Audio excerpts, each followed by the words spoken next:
support for Hex because that's what's existing on the ETH chain.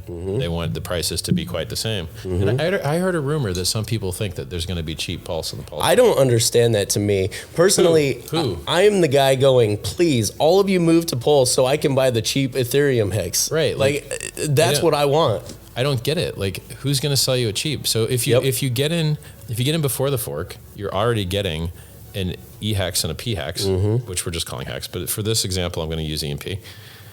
But generally, I'll just call the P-Hex Hex. And it's Hex. Exactly. It is Hex. Absolutely. I agree with that. So, well, I'll just say Hex on the Pulse network and Hex on the ETH network. Okay. So if you get in before the fork, you're getting Hex on the ETH network, Hex on the Pulse network. And if you don't like the Hex on the ETH network, you can sell that for Hex on the Pulse network. And so you're going to end up with like 2 Hex on the Pulse network if you get in before the fork. Yep. But then if you get in after the fork, you're just getting 1. Yep.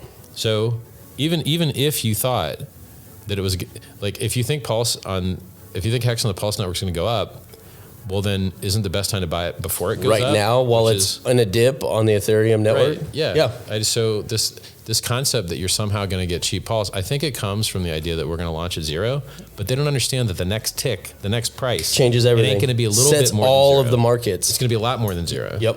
Yeah. So you can trade at 0, but your next tick is going to be a lot more than 0. Well, and then especially with all the different liquidity pools, it's got to affect the ratios of everything on the network. Right. So like, do you think that if someone copies over 10 or 20 million of USDC bridged in, that they're going to, I mean, copy over is not the right word, but they're to bridge it in. Okay, this value is like 10 or 20. So then if you want it to be equal, then you put 10 or 20 there. Do you think that entity or person that would be adding that is going to add it at dumb price?